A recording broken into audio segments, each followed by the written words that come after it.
Hi guys, Scotty here, Hockfire Saws. I got a question today that I think warranted a good answer, and I know I've been asked by a few other people. What is it that I hope to get out of porting saws? Now, I've got to cover up plastic. I've had some videos and pictures up in my mill and my lathe and a couple other things that I've gotten so far, and I think it's a legitimate question. As some of you may know, I've been sending the saws that I have ported down to Morgan McInnes at Appalachian Saw.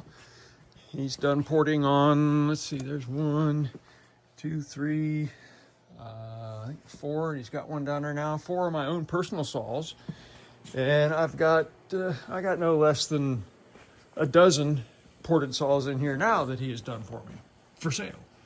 So I have no intent of being the super high-end race saw porter guy, but I think there's a void in the market that, much like these saws fill, porting can fill. This old John Cutter 2511, it's $100. The saw that it is most similar to, not exactly like, but most similar to, is the Echo 2511T, which is, what are they, $500 now? It's a huge difference. And the bigger saws that I sell, these aren't mine, but the 660, the 888, 372s, 366s, they're all saws, with the exception of the big ones, they're under $400 saws. In fact, of all the saws I sell, I think there's only 3 that are above 400. You get the 3120, the 888, and the 660 Pro. All the rest are sub $400, closer to $300 chainsaws that are only, not necessarily they're only affordable by other people. They're saws that fill a void that people need that can't go out and spend $1,700 for a saw. The other day I had a couple on the workbench here, a 462 and a 500i steels. The combined value of those saws together was like $3,200, I think. I don't know about you, but there's a lot of things I need worse than a $1,700 saw, and that doesn't mean I don't have trees that are 30 inches in diameter that I need to cut. So, 3 years ago, there it is up on the wall, I got the 660 Pro. That's what started Hockfire Saws, that saw right there. And it wasn't because I thought it was better or prettier than the steel 661 that I looked at the day before I bought that one. It's because that steel 661 was $1,700 and that one was under $5. And it does what I needed it to do. Same as the other saws that I have. I had a 462 steel. Now, I didn't want to ruin it, that's why I got the big saw.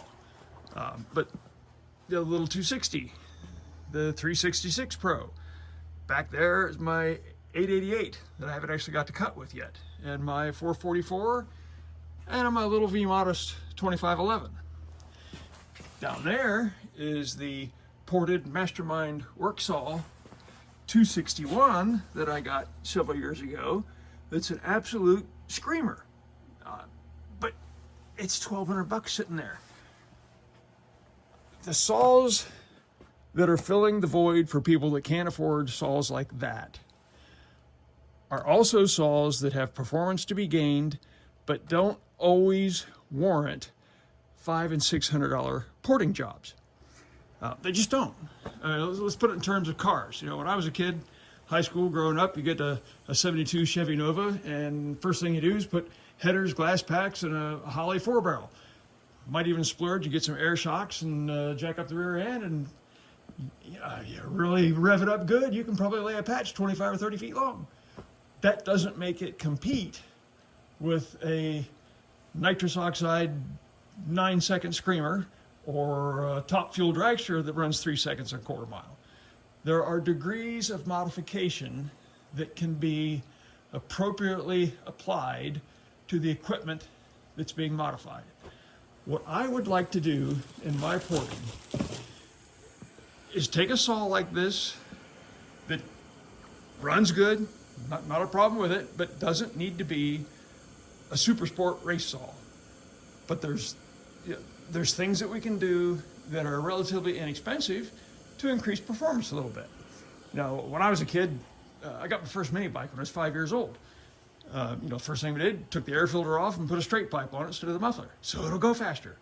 Well, and with chainsaws, we put big bore kits on it. We put bark boxes and aluminum mufflers, power ports, advance the timing a little bit, open up the air box, whatever the case is, just little incremental gains that make it more fun, but don't break the bank. And, I look online, I see videos of cylinders with finger ports and mirror polished exhaust ports. I mean, they're beautiful, beautiful pieces of equipment. But I just don't see that many people wanting to spend that kind of money to make a saw like this work when a significantly less amount of money and less work can make it an enjoyable saw. And I'm not saying what I want to do is to do cheap, shoddy work. There's just degrees of what can be done, and I'm not really seeing anybody out there filling what I want to call the low end of porting, cleaning up the ports, getting the goobers out, shining up a little bit. You can open them up. There's several things that can be done without finger ports and 10-hour polishing jobs to get more performance and make it a more fun experience. And that's what I want to do. That's what this equipment is for. We'll see if it works. I hope it does. If it doesn't, I'm going to have a lathe and a mill and a couple flex shaft grinders for sale. But I just think there's room to fill that market that isn't currently being filled, and I have every intent of giving it the best shot that I can, all the while sending as many saws down to Morgan as I can possibly send his way to get ported.